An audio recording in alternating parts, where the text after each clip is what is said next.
The red bar ended up being the best young bird on show for Birmingham Rollers. Sorry om te gaan nou kyk.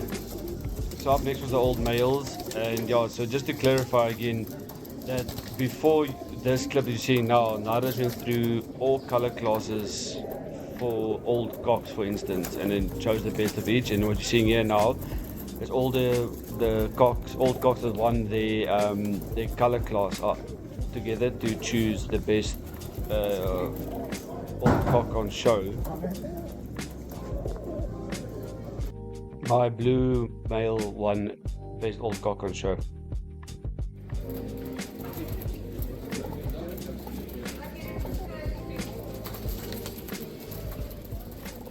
I didn't even stand a chance under the old female all hens class.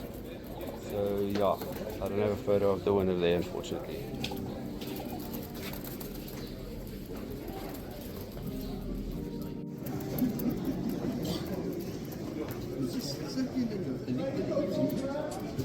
So I was lucky enough that my blue male won the best old bird on show, and then the blue male and the red male was put up against each other to find the best old Birmingham roller on show, and I was fortunate enough